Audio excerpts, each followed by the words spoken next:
year's edition of the Fancy Food Show took place between June 27th and 29th at the Jacob Javits Center.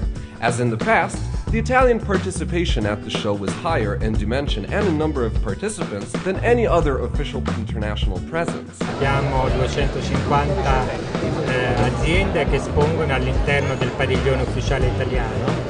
Poi abbiamo circa 110 aziende che sono nel basement e che sono le partecipazioni regionali di Calabria, Puglia, Toscana, più alcune aziende individuali.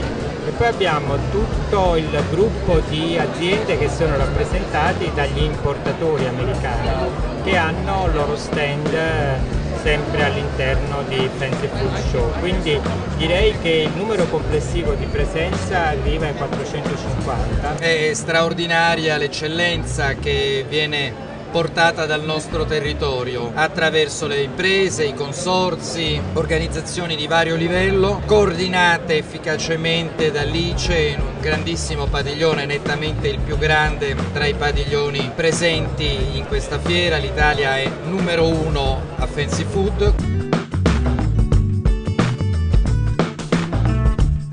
Il nostro motto, l'obiettivo come parlamentare a livello istituzionale proprio è questo, di promuovere il Made in Italy, di promuovere il commercio, lo scambio economico, che dallo scambio economico al scambio del commercio si può promuovere anche la lingua, la cultura e anche quello che è il futuro della nostra generazione. Many representatives of the Italian and Italian-American culinary world in New York also attended the fair and were positively impressed by the outcome of this year's edition. This year I think it was a great year. I think it was much more people from last year. Last year there was that. I think this year there was more operator, more chef. The people that was looking a lot the product more interesting. Maybe the economy they move, or maybe the show they are more interesting.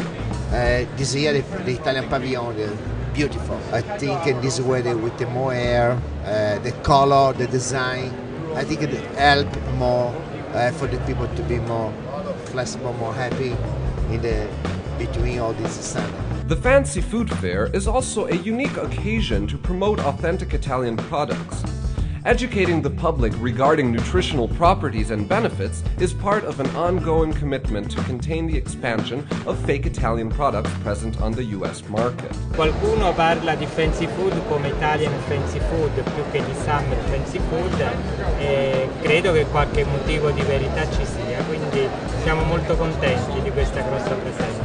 Ma l'Italian sounding è sicuramente un grosso problema per le esportazioni italiane. Abbiamo realizzato già nel 2006, con un aggiornamento nel 2007, come ICE, uno studio che ha rilevato in 4 miliardi e mezzo di dollari il fenomeno dell'Italian sounding. Sicuramente una scelta fatta dall'ICE è quella di educare il consumatore italiano, che è l'unica scelta vincente.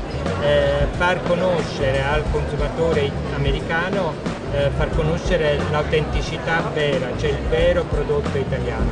Come? Questo attraverso una serie di degustazioni dove gli esperti evidenziano quelle che sono le caratteristiche specifiche del prodotto autentico rispetto al prodotto non autentico. Siamo fatti di piccoli che rispecchiano la diversità del territorio, le 1000 particolarità della nostra produzione, anche quello è importante. Dobbiamo così bilanciare bene il grande col piccolo, poi i piccoli messi insieme possono diventare una grande realtà. Ma la presenza della italiana a Fast Food è importantissima, di dare uno specchio a quello che è l'Italia, a quello che è i nostri prodotti. Ancora oggi i prodotti artigiani italiani, i prodotti del Made in Italy non si possono duplicare dai cinesi, da altre comunità, perché sono prodotti unici e sono prodotti che vengono fatti ancora in una vecchia maniera e ci ha distinto nel mondo proprio per quello. Next year's edition of the Summer Fancy Food Show will be held in Washington, D.C. between July 10th and 12th. We are confident that the change of location will give Italian firms further opportunities to meet new distributors and importers interested in their products. Giving you appointment to next year, we invite you to indulge in the authentic and rich taste that only Made in Italy can offer you.